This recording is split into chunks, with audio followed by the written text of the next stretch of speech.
Boa noite. Boa noite. Internação de Temer é prorrogada e a agenda do Planalto cancelada. O presidente ainda se recupera da segunda cirurgia para problema urinário. Votação da reforma da Previdência marcada para depois do Carnaval. A pressão de Temer sobre deputados não garantiu maioria para aprovar agora. Empresas vão ter de recapear de graça quase 7 mil buracos em São Paulo. O Tribunal de Contas afirma que o serviço mal feito deu prejuízo milionário à prefeitura. Um funcionário do aeroporto de Congonhas é preso por fabricar balões. O negócio clandestino e criminoso coloca em risco a operação de aviões. 4 anos depois de incêndio, um importante espaço artístico de São Paulo vai reabrir. O Auditório Simão Bolívar, no Memorial da América Latina, foi completamente restaurado. Estreia hoje nos cinemas o documentário sobre Dom Paulo Evaristo Arnes. A obra destaca a luta do cardeal em defesa dos pobres e dos direitos humanos. O Jornal da Gazeta está no ar.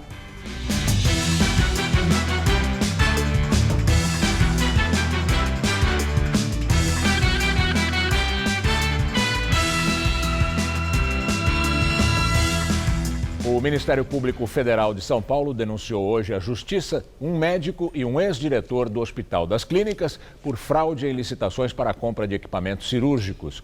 2 representantes da empresa suspeita de participar das fraudes também foram incluídos na denúncia.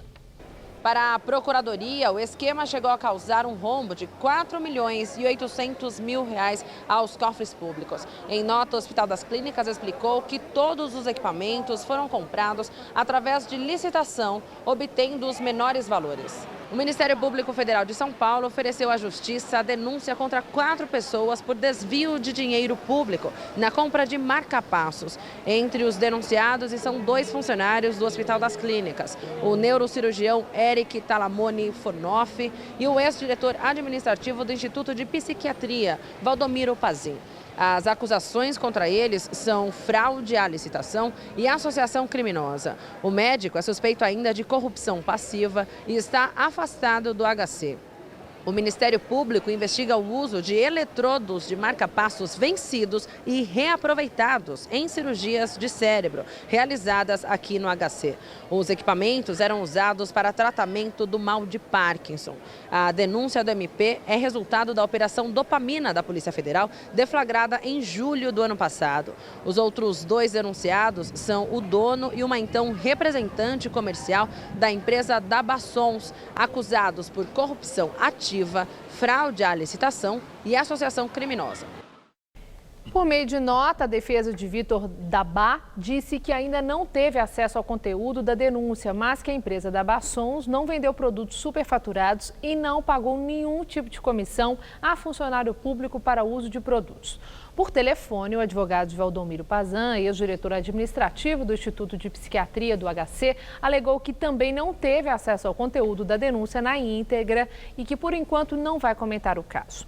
O mesmo foi dito pela defesa de Sandra Regina Dias Ferraz. Já o advogado do médico Eric Fornoff se queixou de que a denúncia teve o sigilo quebrado antes de chegar à justiça.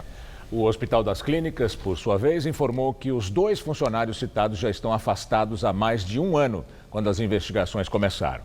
O hospital garante que houve também apurações internas e que as compras dos equipamentos foram feitas por meio de licitação pelos menores preços. Em decisão inédita, o Tribunal de Contas do município determina que empresas refaçam gratuitamente o recapeamento de quase 7 mil buracos. O prazo para o serviço ser concluído é de 60 dias.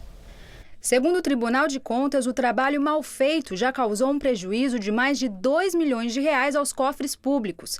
O levantamento feito pelo órgão mostra que os 6.862 buracos que precisam ser tapados novamente na cidade estão espalhados em 8 regiões.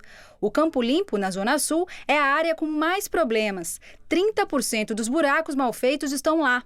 Em segundo lugar, aparece o bairro da Penha, na Zona Leste, com 17%. E a Casa Verde, na Zona Norte, tem 13% dos buracos que devem ser recapeados de novo. Neste vídeo enviado para o quadro Gazap, o nosso sistema para receber mensagens e vídeos dos telespectadores, o Aguinaldo Valdir da Trindade mostra uma situação da rua José Montes da Silva, que fica no Capão Redondo, Zona Sul de São Paulo.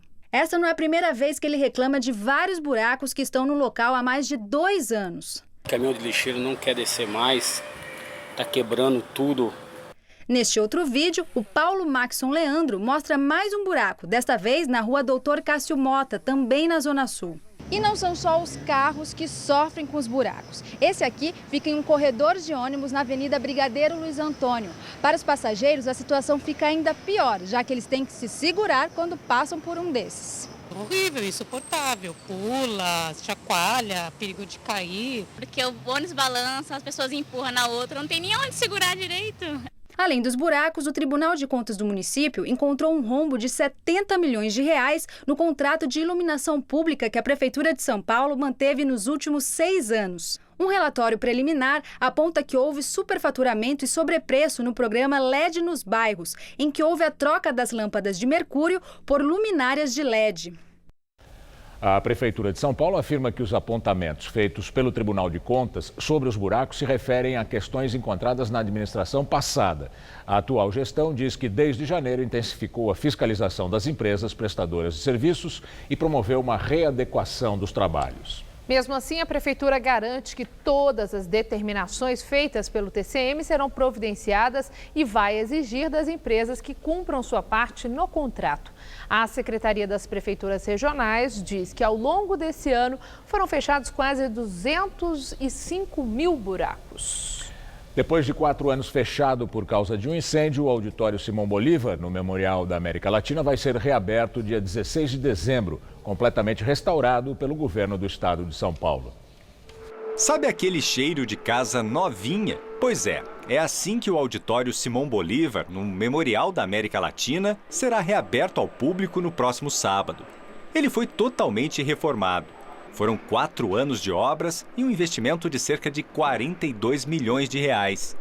A nova sala multiuso mantém o projeto original do arquiteto Oscar Niemeyer, mas foi toda equipada e ganhou até um sistema anti-incêndio. Não temos mais nenhum tipo de incidência para incêndio nesse auditório. Por quê? Porque nós temos todos os carpetes com fio anti-chamas. Nós temos a tapeçaria da Tomiotaki feita com fios anti-chamas. As poltronas, a espuma anti-chama, o tecido anti-chama. E o palco, inclusive, é com madeira tratada anti-chamas. Então, esse é uma grande preocupação nossa. O outro é o conforto com acessibilidade. São 1.788 lugares que cercam um imponente palco. E esse trabalho todo aí dos técnicos de som e luz é porque as apresentações artísticas já voltam a trazer vida para o lugar. A tradicional orquestra jazz sinfônica será a primeira atração desta nova etapa. Foi no dia 29 de novembro de 2013 que o auditório registrou um dos momentos mais tristes da história do Memorial da América Latina. O fogo destruiu toda a sala e parte da entrada. 27 carros dos bombeiros foram deslocados para apagar as chamas. Após a perícia, o Instituto de Criminalística apontou que um curto-circuito foi a causa do incêndio. Ninguém ficou ferido. Uma das obras de arte mais emblemáticas aqui do Memorial da América Latina, sem dúvida nenhuma, é a tapeçaria da artista Tomiotaki, que foi completamente destruída durante o incêndio. Mas agora ela volta a ocupar o seu lugar de destaque e é o maior símbolo desta fase de reconstrução do auditório. A nova tapeçaria seguiu à risca o formato e as cores da original. O trabalho feito por 50 artesãos foi supervisionado por arquitetos que trabalharam com Tomiotaki por mais de 30 anos. A peça tem 840 metros quadrados e pesa 4 toneladas. Na entrada, outras 2 obras danificadas no incêndio também foram restauradas. O mural Agora, de Vitor Arruda, e a Pomba, do escultor Alfredo Seschiatti. Nesta reinauguração, o espaço ganhou ainda 2 exposições, uma com serigrafias dos amigos Gershon Knispel e Oscar Niemeyer e as fotos de grandes artistas que já se apresentaram no Memorial da América Latina.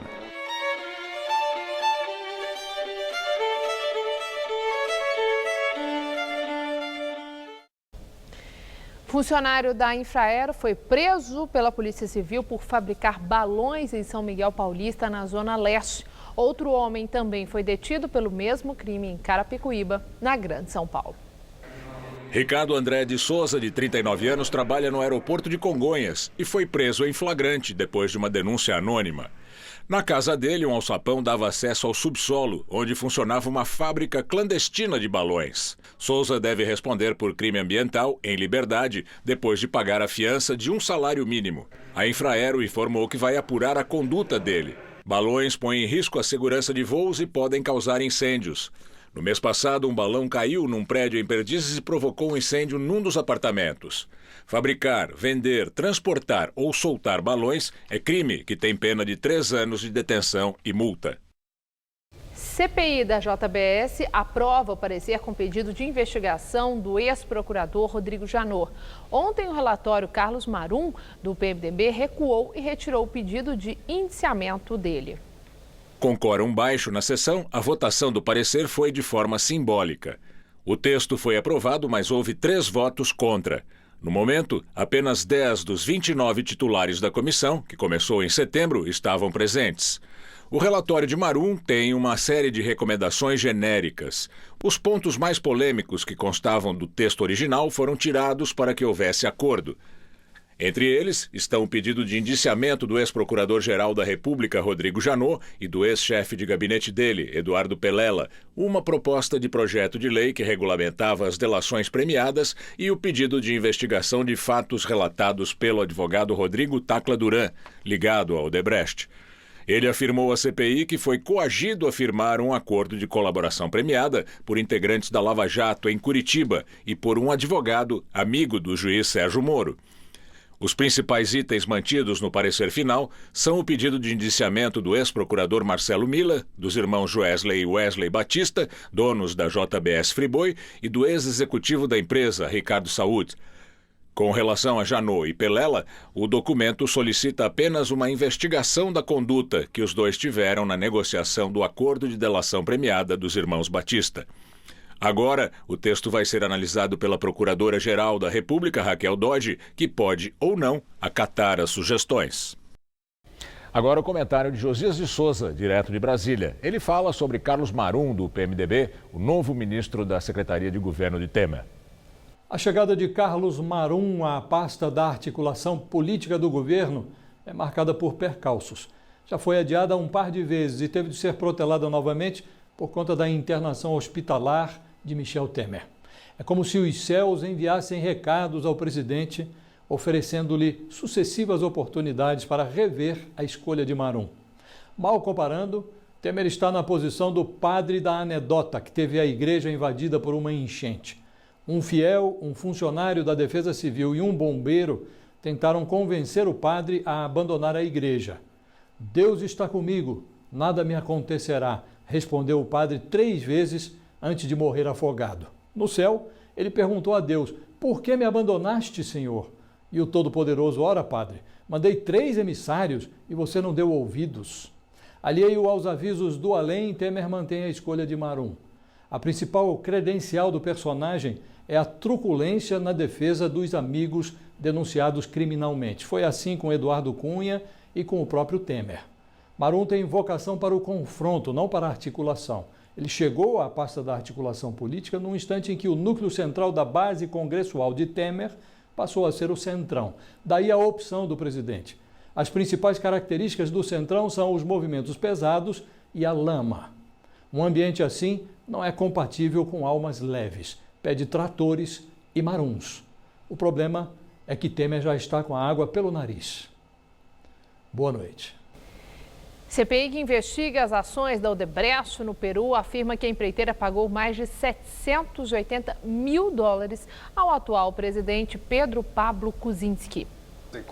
Segundo o relatório da CPI, os pagamentos foram feitos por serviços de consultoria prestados em 2014, quando Kuczynski era ministro do governo do ex-presidente Alejandro Toledo, hoje acusado de receber propina de $20 milhões da empreiteira. Kuczynski nega qualquer ilegalidade nos pagamentos. O escândalo Odebrecht no Peru já levou à prisão preventiva do ex-presidente Ollanta Humala e a mulher dele, que teriam recebido $3 milhões milhões de dólares para a campanha eleitoral. A Odebrecht admitiu ter pago 29 milhões de dólares em subornos no Peru entre 2005 e 2014 e diz ter se arrependido dessas práticas. Em reportagem publicada hoje, o jornal espanhol El País afirma que um grupo de ex-ministros e líderes políticos da Venezuela desviou pelo menos 2 bilhões de euros da petroleira estatal PDVSA durante o governo de Hugo Chávez. O dinheiro teria sido cobrado pelo grupo para intermediar contratos entre companhias estrangeiras e a empresa. A propina chegava a 15% e teria sido depositada entre 2007 e 2012 num banco de Andorra, paraíso fiscal entre a Espanha e a França. O sol brilhou forte hoje e trouxe de volta o calor para São Paulo. Pois é, a máxima chegou aos 30 graus e não choveu. Será que a sexta-feira continua quente e com tempo firme por aqui? Mariana Armentano traz os detalhes da previsão para a gente.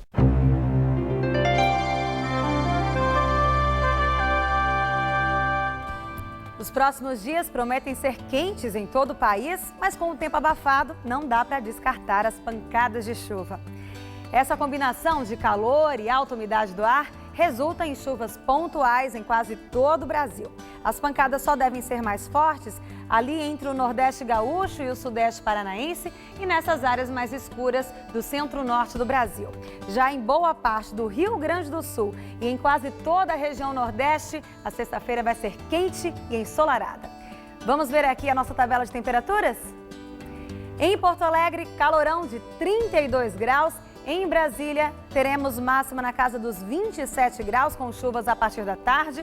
O tempo fica instável também na capital fluminense, mas antes da chuva, a máxima chega aos 36 por lá. E em Natal, teremos máxima na casa dos 31 graus, com muito sol e céu azul. Aqui em São Paulo, o calor vai ser generalizado, mas também estão previstas algumas pancadas de chuva, viu? É que uma massa de ar quente predomina e mantém as temperaturas bastante elevadas, principalmente durante a tarde. O tempo abafado favorece a formação de nuvens carregadas entre a tarde e a noite, que provocam pancadas de chuva rápidas e isoladas. Chega a fazer até 34 graus em Presidente Prudente e 35 em Presidente Bernardes. Na cidade de Ribeirão Preto e Araraquara, a máxima vai aos 34 também. E quem quiser pegar uma praia pode contar com termômetros na marca dos 30 graus em Santos e dos 31 em Caraguá. Para a capital, os próximos dias também vão ser quentes, mas lembre-se das chuvas de final de tarde, viu?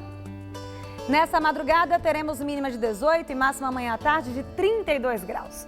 Aí no sábado, os termômetros ficam ali em torno dos 30 graus e no domingo quase nada muda e a máxima prevista é também de 30 graus por aqui. A Justiça Federal tornou réis 29 pessoas acusadas de fraudar a Lei Rouanet. O dinheiro era captado de empresas pela Lei Rouanet por produtores culturais e organizadores de eventos. Em vez de ser usado em projetos culturais, era destinado a festas particulares. Segundo o Ministério Público Federal, as empresas que aceitavam participar do esquema recebiam vantagens, como o custeio de festas de fim de ano. Entre os acusados está a família Bellini. Eles usaram os recursos da Lei de Incentivo à Cultura para pagar a festa de casamento de um dos filhos, num hotel de luxo em Florianópolis. Antônio Carlos Bellini Amorim é apontado pelo Ministério Público Federal como chefe da organização criminosa.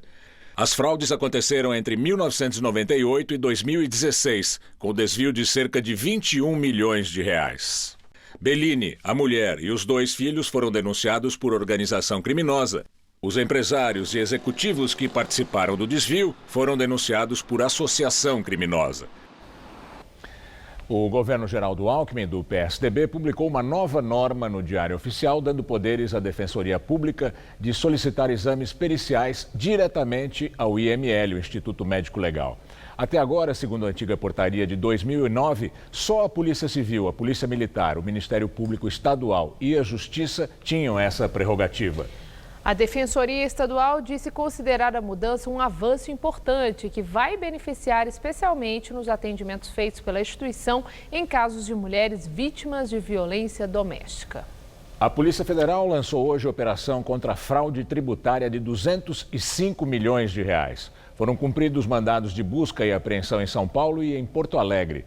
A Receita Federal identificou um processo falso com uma decisão que atribuía a uma empresa do ramo de produtos plásticos o crédito tributário milionário.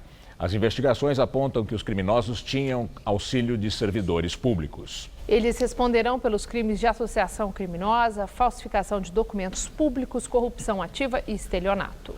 O Supremo Tribunal Federal adiou o fim do julgamento que vai definir se a polícia pode firmar acordos de delação premiada.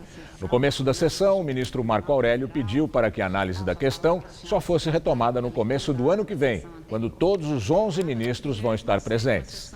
A presidente do tribunal, Carmen Lúcia, concordou, mas ontem o julgamento já alcançou uma maioria. 7 ministros votaram para permitir que a polícia feche as delações. Eles apenas divergiram sobre como devem ser esses acordos e propuseram limites diferentes. Entre as possibilidades discutidas estão a validação pelo Ministério Público e a proibição da polícia acertar reduções de pena. E agora vamos ao comentário de política com o José Neumani Pinto. A delação premiada é um elemento fundamental hoje do mundo inteiro para a investigação, porque só com ela se consegue chegar à chefia da bandidagem. No Brasil existe uma grande produção de delações premiadas, mas até hoje a Polícia Federal e o Ministério Público Federal não se entenderam sobre seus papéis. O Ministério Público Federal representou ao Supremo pedindo para proibir a Polícia Federal de negociar delações premiadas. O Supremo não decidiu, como para variar está acontecendo agora, né? O Marco Aurélio Mello não deu razão ao Ministério Público e foi acompanhado por mais 6, mas como disse muito bem aí o Gamberini, cada um com alguma específica limitação. Aí a Carmen Lúcia, com aquele seu jeito mineirinho de ser, atendeu ao Marco Aurélio com aquele jeito de atrapalhador que ele tem e adiou para as calendas, lá para o mês de fevereiro, quem sabe para depois do Carnaval. Porque o Ricardo Lewandowski está doente. Bom, um voto em 11. Aliás, já tem a maioria, como ele acabou de dizer também, 7-1. E o Gilmar Mendes? O Gilmar Mendes está no exterior. O presidente do Tribunal Superior Eleitoral está nos Estados Unidos negociando um convênio com a Organização dos Estados Americanos. Mas que importância que tem a OEA, não é verdade? Olha, a OEA vem ajudar a fiscalizar as eleições no Brasil, evitar fraudes. Então nós seremos fiscalizados por nicaragüenses, salvadorenhos, guatemaltecos e toda aquela chusma lá da OEA. E está lá o Gilmar, nos States, como ele gosta, negociando esse convênio. Não pode votar uma coisa importante como essa. Importante sim. É preciso que o Supremo se reúna, em vez de ficar nessas picuinhas, decidir qual é o papel da Polícia Federal, qual é o papel do Ministério Federal, institucionalmente. O Ministério Federal, o Público Federal está dizendo, não, a polícia não pode dar pena. Não pode, a polícia investiga, mas também o Ministério Público Federal não pode determinar a pena. Pena é com o juiz.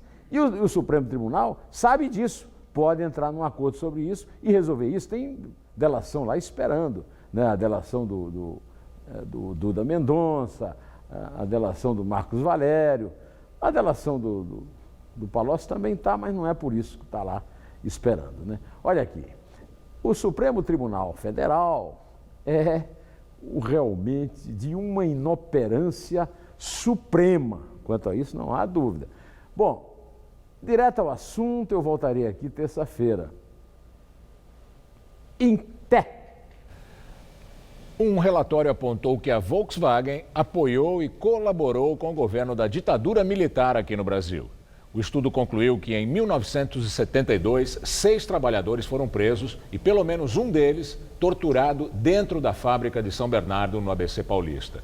Essa pesquisa foi feita por um historiador alemão, Christopher Kopper, a pedido da própria Volkswagen. Segundo o relatório, o golpe militar e a ditadura, cada vez mais repressiva, foram avaliados positivamente pela empresa. O estudo diz que a diretoria executiva da Volkswagen Brasil não participou do golpe contra o último governo eleito e da tomada do poder pela ditadura militar. Estreia hoje em São Paulo e mais 6 capitais brasileiras o documentário Coragem, as muitas vidas do cardeal Dom Paulo Evaristo Arnes, do jornalista Ricardo Carvalho. O filme tem relatos de amigos, parentes e entrevistas inéditas com o cardeal, que morreu há 1 ano. Senhor, fazei-me instrumento de vossa paz. Nos últimos 3 anos, o jornalista Ricardo Carvalho recolheu depoimentos, documentos e fotografias sobre Dom Paulo Evaristo Arnes. Os dois se conheceram em 1976, quando Ricardo passou a fazer reportagens sobre a Igreja Católica pelo jornal Folha de São Paulo. Eu acho que todos os bispos e cardeais deveriam fazer o que ele fez, que é uma igreja comprometida com os mais pobres, uma igreja comprometida com os abandonados, com os humilhados. O filme traz em pouco mais de 1 hora o retrato desta figura única, que, como o título já diz, teve várias vidas. São depoimentos de amigos, parentes, religiosos. Ele era efetivamente um amparo dos perseguidos. Há também depoimentos inéditos do cardeal. A gente ficou ao lado do povo para a democracia e custou. Mas deu certo no fim. Dom Paulo Evaristo Arnes morreu no dia 14 de dezembro do ano passado. O corpo dele foi sepultado aqui na Catedral da Sé. E não por acaso, o filme estreia nesse mesmo dia. É uma oportunidade de conhecer detalhes pouco divulgados de sua história e de celebrar a memória de um homem que lutou pela paz, pela liberdade e pelos mais necessitados. Dom Paulo foi arcebispo metropolitano de São Paulo de 1970 a 1989, quando passou a ser arcebispo emérito. Em 1973 também foi nomeado cardeal, podendo escolher ou ser eleito papa. A trajetória frente à Igreja Católica de São Paulo foi marcada pela defesa dos direitos humanos e a organização dos mais pobres. Imagine que ele vendeu o Palácio Episcopal em 1973 por $5 milhões e comprou 1.200 terrenos na periferia de São Paulo, onde foram erguidos alguns imóveis muito simples, onde o povo se reunia e começou a fazer a sua própria cabeça. Durante a ditadura militar, denunciou para o mundo as prisões, torturas e mortes. Neste período, se aproximou da família de Vladimir Herzog, ao abrir as portas da Catedral da Sé para um ato ecumênico após o assassinato do jornalista na prisão. Foi o primeiro a dizer abertamente que Herzog não havia se suicidado. A gente não tem uma figura como Dom Paulo hoje para nos ajudar. Basta lembrar que a polícia hoje mata mais do que matou na época da ditadura e não tem um Dom Paulo para denunciar. Onde houver tristeza, que eu leve a alegria. Onde houver trevas, que eu leve a luz. Daqui a pouco, Maria Lídia Flândula entrevista Ivo Herzog, produtor do documentário sobre Dom Paulo Evaristo Arnes. Depois de um incêndio que atingiu a favela do Jacaraípe em 2002, os moradores foram transferidos pela Companhia Metropolitana de Habitação, a Coab, para um abrigo provisório na Vila Prudente, na zona leste de São Paulo. Mas, passados 15 anos, a comunidade ainda espera uma solução definitiva para as 400 famílias que vivem precariamente no abrigo. É neste barraco apertado e sem ventilação que José Sandro vive com a mulher e os 2 filhos pequenos há quase 12 anos. Com o salário baixo, eles não têm condições de pagar o aluguel de uma casa. A gente precisa comer, beber, ganhando 1.200, não dá de sobreviver num espaço pequeno desse, né? O abrigo feito de madeira fica no alojamento do Jacaraípe, na Vila Prudente, zona leste da capital paulista. Moradias que deveriam ser provisórias, mas que completaram 15 anos.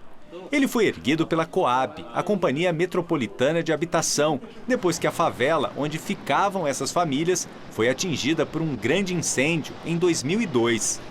Segundo os moradores, a promessa da Coab era transferir todas as 200 famílias para unidades habitacionais definitivas, o que nunca aconteceu. Não era para estar esperando 15 anos. Agora tem um termo de compromisso que foi assinado pela Coab e a gente quer que esse acordo seja cumprido. E a gente gostaria de saber qual o posicionamento da Coab com relação a definir essa situação. Só para vocês terem uma ideia, antes todo o alojamento era assim, bem escuro, com barracos por todos os lados, inclusive na parte de cima. Em janeiro foi feita uma reforma para tentar melhorar um pouquinho a situação de quem vive por aqui. Cerca de 40 barracos foram removidos, o que melhorou a iluminação e também a ventilação. Mas uma reforma muito pequena diante do tamanho do sonho dos moradores. Você sonha para sua família? Um lar, uma coisa boa para eles dois. Pelo menos eles dois, né? Ter que crescer em um lugar bom, lugar digno para morar. Essas caixas d'água que abastecem os barracos corriam o risco de cair e tiveram a estrutura reforçada. As famílias que foram retiradas recebem um auxílio aluguel de R$ 400, como é o caso do filho de seu Geraldo, que também mora no alojamento. Prometeram de dar a moradia, vai fazer 1 ano, e ele está desempregado e eu tenho que ajudar, senão ele vai para a rua. E ainda pagar água e luz e a situação é difícil. Outro problema enfrentado pela Coab é que a Câmara Municipal de São Paulo aprovou a criação de uma comissão para apurar as contas da companhia. A medida ocorre após o Tribunal de Contas do município enviar para o Legislativo um relatório que aponta 289 irregularidades na empresa e no Fundo Municipal de Habitação. Para o TCM, a Coab Municipal é ineficiente e consome muito dinheiro público. Um dos conselheiros sugere que a Coab tenha as atividades encerradas. A Companhia de Habitação Metropolitana de São Paulo, a Coab, informou por meio de nota que já possui os recursos necessários para a construção de 3 prédios que vão atender as famílias abrigadas no alojamento provisório mostrado na reportagem. De acordo com a empresa, serão destinados 30 milhões de reais da Secretaria Municipal de Habitação para as obras entre 2018 e 2020. Sobre as irregularidades apontadas pelo Tribunal de Contas na empresa, a Coab diz que está criando uma comissão para estudar as modificações sugeridas pelo tribunal junto à Secretaria Municipal de Habitação e que exerce as funções técnicas e executivas das políticas habitacionais na companhia, de acordo com o que é definido pela Secretaria da Habitação. O presidente Michel Temer vai passar mais uma noite no Hospital Sírio-Libanês, na região central de São Paulo. Quem está lá é a repórter Fernanda Azevedo. Boa noite, Fernanda. Olá, Estela. Boa noite a todos. O presidente Michel Temer vai ter alta amanhã. A expectativa é que isso aconteça por volta do meio-dia. Segundo os médicos, o presidente está bem, mas houve a opção por mantê-lo internado por mais um dia por precaução. O cardiologista Roberto Carlio Filho explicou que o presidente toma remédios anticoagulantes para afinar o sangue, porque ele tinha obstruções coronárias que ele tratou em uma angioplastia no mês passado.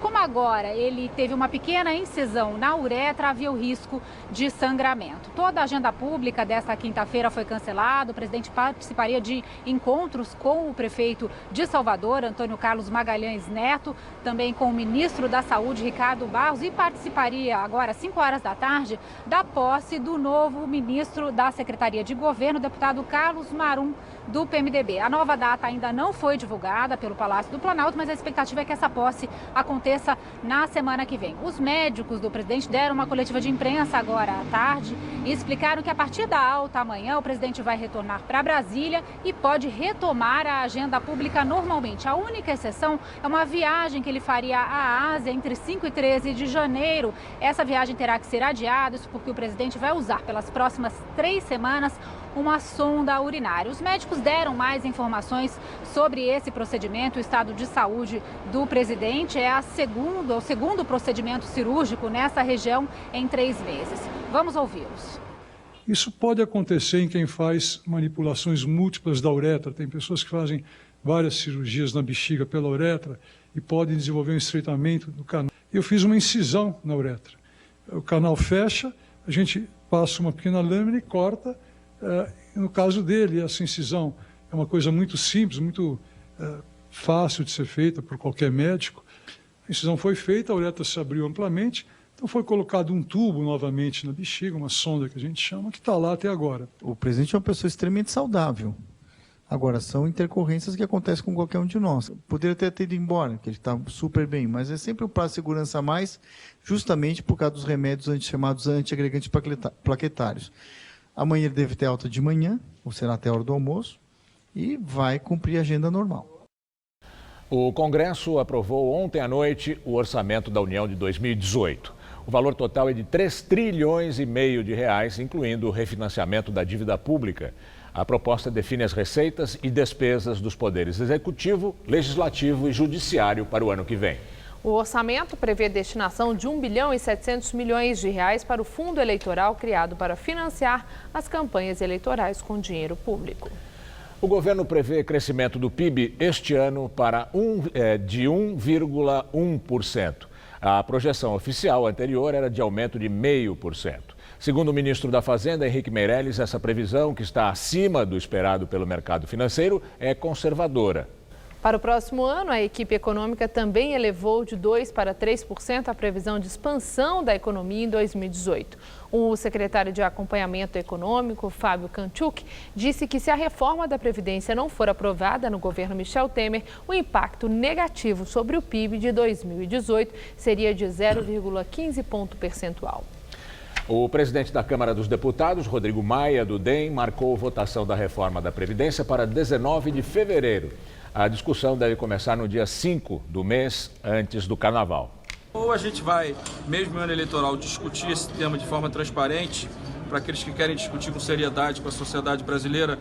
Ontem, o líder do governo no Senado, Romero Jucá, do PMDB, anunciou que, diante da falta de votos, a reforma seria analisada em fevereiro de 2018. Em seguida, o Palácio do Planalto reagiu e afirmou que a decisão sobre adiar a votação da proposta só seria tomada depois do início dos debates. Mas agora, a data divulgada por Jucá foi confirmada por Rodrigo Maia. E o adiamento da discussão e da votação da reforma da Previdência afetou o mercado financeiro. A Bovespa recuou 0,67%. O dólar fechou a quinta-feira cotado a R$ 3,33, uma alta de 0,62%. E agora vamos ao comentário de economia com Denise Campos de Toledo. Não foi exatamente surpresa o adiamento da votação na Previdência. O governo estava mesmo com muita dificuldade para conseguir os 308 votos na Câmara. Para não sofrer uma derrota, que seria pior, o governo marcou a votação para fevereiro, possivelmente dia 19, se até lá tiver os votos que estão faltando. Mas quer manter as expectativas em alta para minimizar reações negativas como as do mercado financeiro.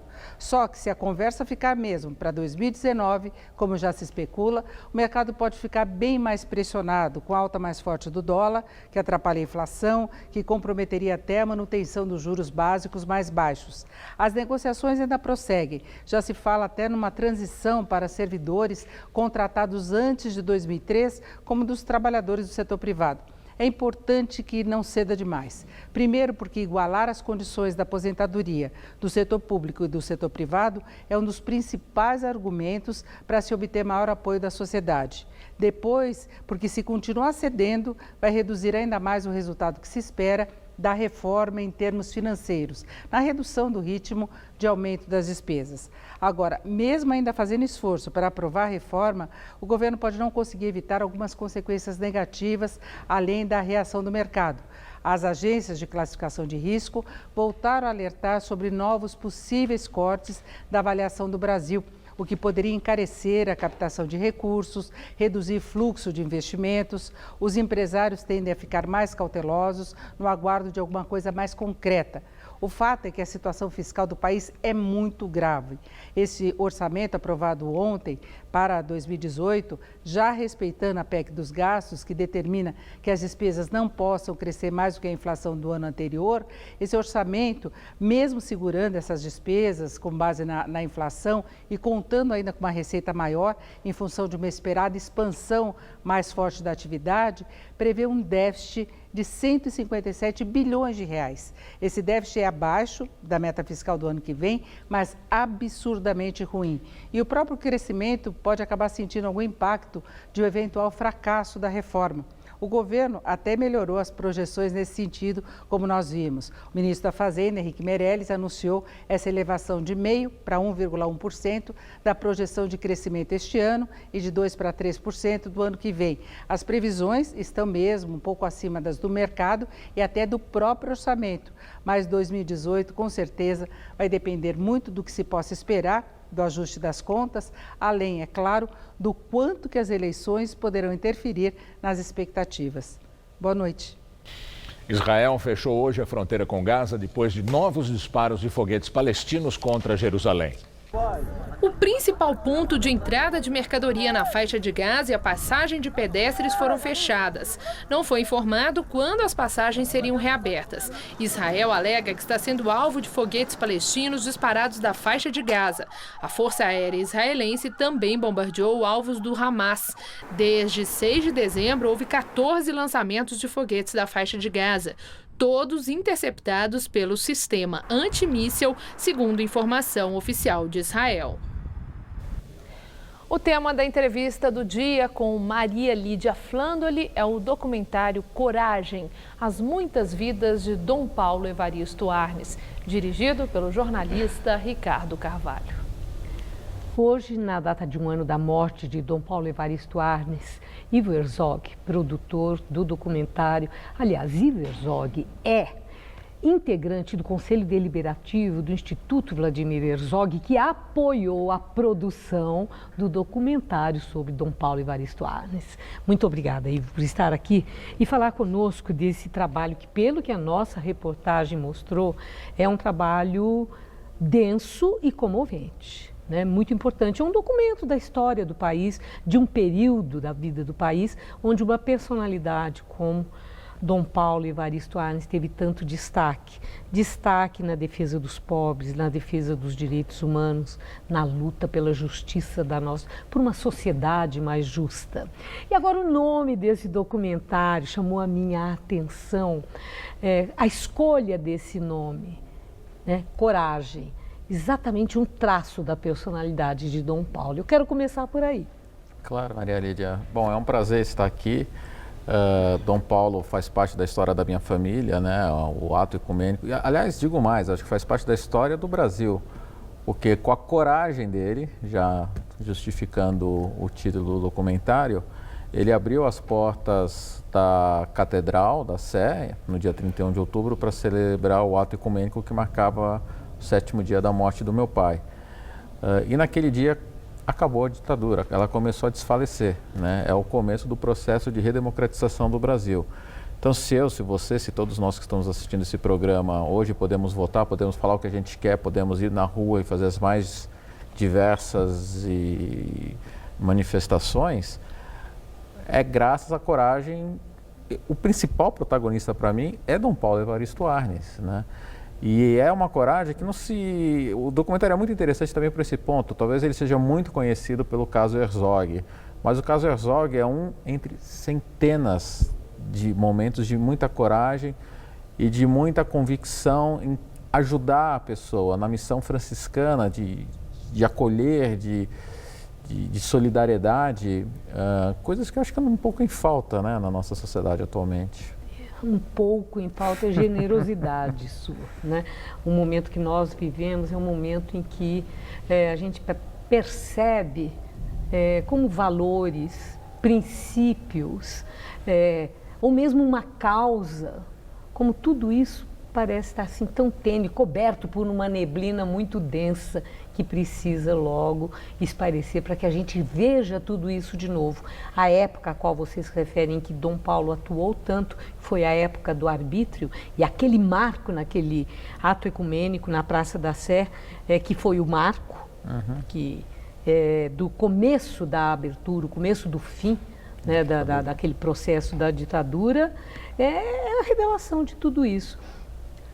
A outra questão é o seguinte, eu vi que Dom Paulo chegou a assistir alguns trechos desse documentário 3 meses antes dele morrer e que você estava presente. Como é que foi?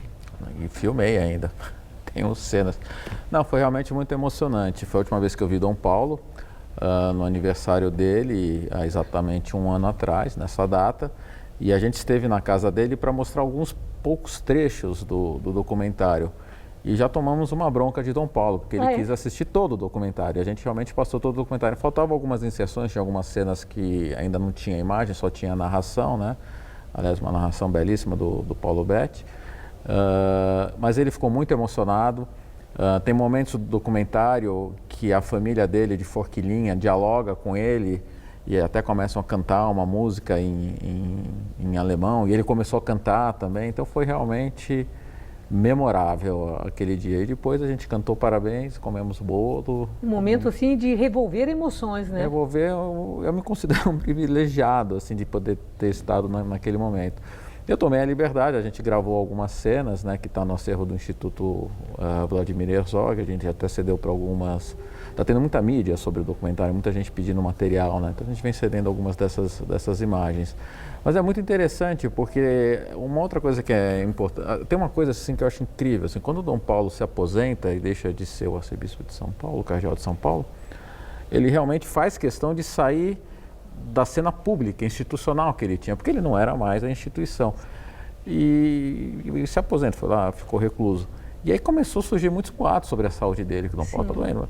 E sempre que a gente esteve com ele estava muito bem, com um humor muito aguçado, com uma memória muito forte e com uma sabedoria incrível, né? E trabalhando sempre essa questão. Quando a gente cria o Instituto Vladimir Herzog, em 2008, a gente faz uma visita a Dom Paulo e eu chego lá, eu com minha mãe e o Ricardo Carvalho, né? Tem até algumas cenas no documentário, e ele entrega 2 folhas de papel, 2 manuscritos para mim, que ele já tinha preparado, que eram como pontos de reflexão para a criação do Instituto. Eu lembro que uma carta de princípios, ele fala de paz, solidariedade, justiça e verdade. Né? Eles colocam aliás, que é uma marca, né? No Instituto Vladimir Herzog. Isso, né? E a marca de Dom Paulo, né? Eu falo no trecho, que acho que vocês até passaram aqui, que faltam Dom Paulo nos dias de hoje, né? Um dos grandes trabalhos que ele fez foi aquele livro O Brasil Nunca Mais, que foi o primeiro relato de pesquisa que mostrou os mortos desaparecidos da ditadura. E de lá para cá, mais de 10 mil pessoas foram assassinadas pelo Estado, somente em São Paulo. Né? Agora é interessante. E a gente não tem um Dom Paulo para ir buscar esses nomes. Essa era uma pergunta que, sem dúvida, eu teria que fazer a você. Se olhando o cenário político, nacional, religioso, das muitas religiões, as lideranças institucionais que temos, se você enxerga alguém com alguns desses traços de personalidade de Dom Paulo, né? Dom Paulo é único, né? E com aquela mesma causa, com aquela mesma luta por uma sociedade mais justa. Não, acho que não. Dom Paulo é único. E Dom Paulo, assim, até é importante, de novo, para quem nos ouve, principalmente as pessoas mais jovens, o ato ecumênico, Maria Lídia talvez se recorde, por que ele derruba a ditadura? E naquele dia, no 31 de outubro, haviam atiradores da polícia em volta da praça. Generais foram falar com Dom Paulo antes, dizendo que ele seria responsável por um massacre, porque iria acontecer um massacre lá. E por que não aconteceu um massacre?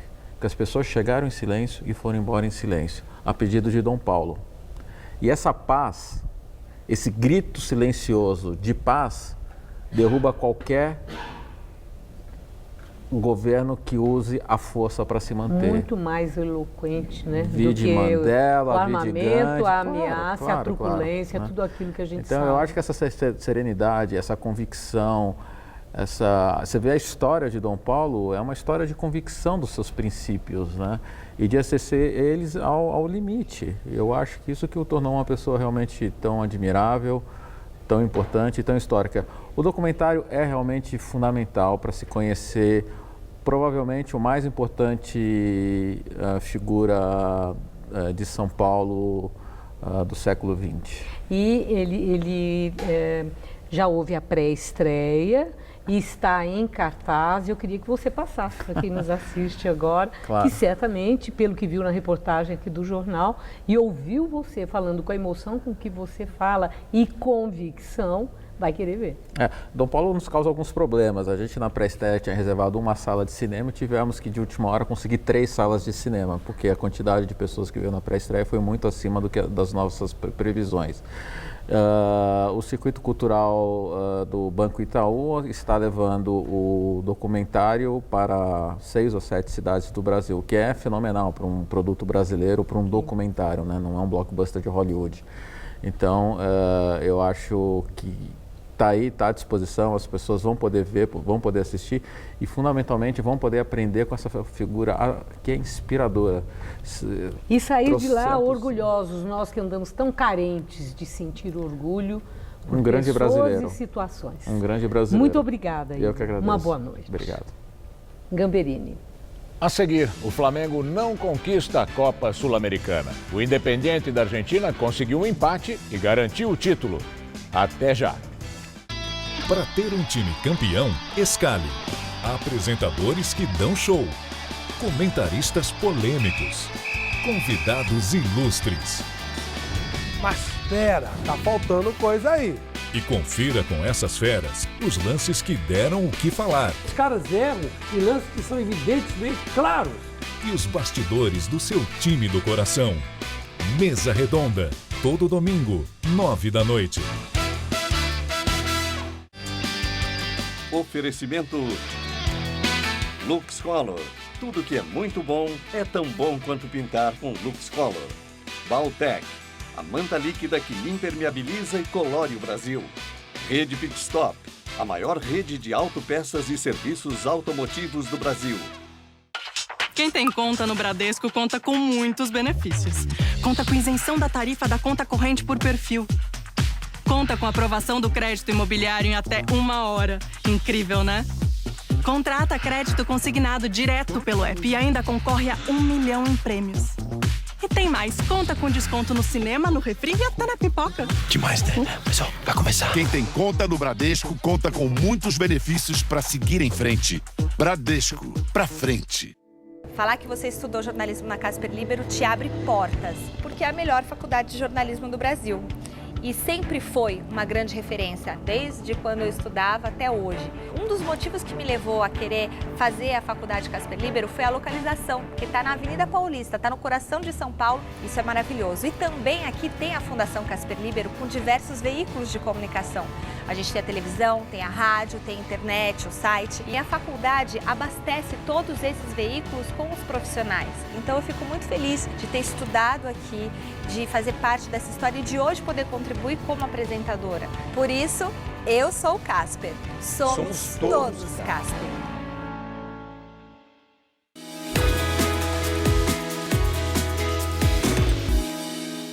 Você já sabe aonde fazer a sua confraternização de final de ano?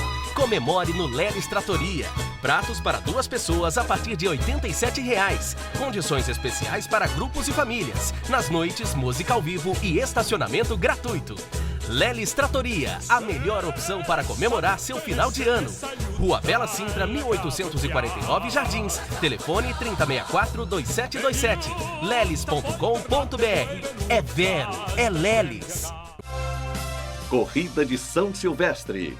Oferecimento Baltec, a manta líquida que impermeabiliza e colore o Brasil.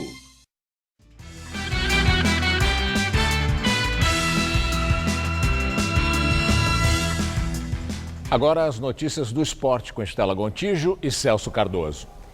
Fim de ano chegando, é hora de se preparar para a corrida de rua mais tradicional de São Paulo, a São Silvestre. E tem muita gente cuidando de todos os detalhes para não fazer feio na hora da prova, né, Celso? Estela, tem que se cuidar, tem que se preparar. E entre os cuidados que os corredores estão tendo é com os pés, que também precisam de atenção especial para suportarem os 15 quilômetros da prova.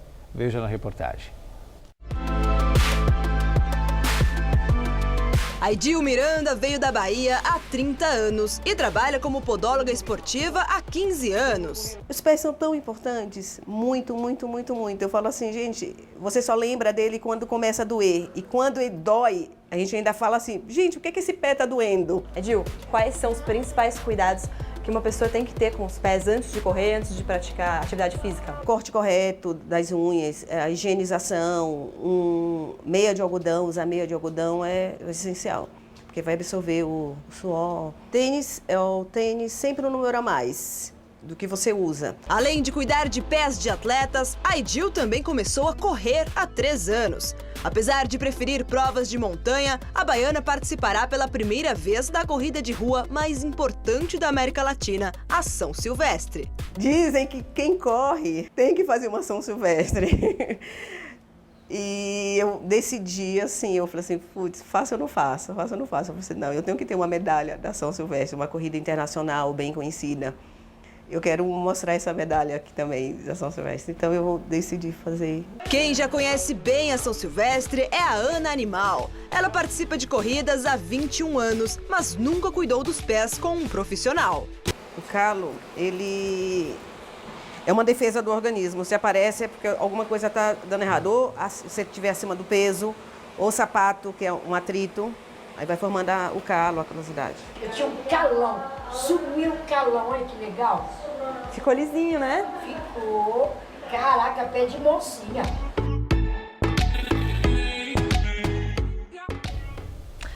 Com direito à confusão e olha, quebra-quebra nas imediações do Maracanã, o Flamengo apenas empatou o último jogo da final da Copa Sul-Americana e perdeu o título para os argentinos. Teve confusão antes e depois do jogo fora do estádio. Em campo, o Flamengo precisava de uma vitória por 2 gols de diferença para ficar com o título ou vencer por 1 gol de diferença para levar a decisão para os pênaltis. Não conseguiu nem uma coisa nem outra. Apenas empatou e viu os argentinos do Independente fazerem a festa em pleno Maracanã.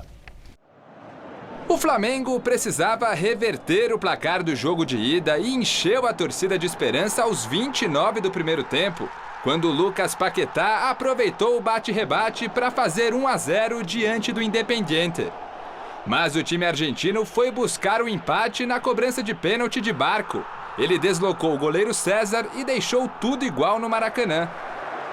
Segundo título da Copa Sul-Americana para o Independiente e 17ª conquista internacional dos argentinos na história. E teve confusão, quebra-quebra. Pois né, é, dentro de campo o Independente fez para merecer o título, agora fora de campo foi um desastre. Tem as imagens, torcedores tentando entrar na marra no estádio sem ingresso, houve confronto com a polícia. Depois do jogo também houve confronto entre torcedores e policiais. Lamentável, vergonhoso. Tá certo, Celso. Novamente cenas terríveis, né? Muito obrigada. Boa noite. Uma boa noite. Até amanhã. Com você, Gamberini. O Jornal da Gazeta termina aqui. A edição de hoje pode ser vista no site do Jornal da Gazeta. Mais notícias em nossa edição das 10. Uma boa noite para você. Boa noite e até amanhã.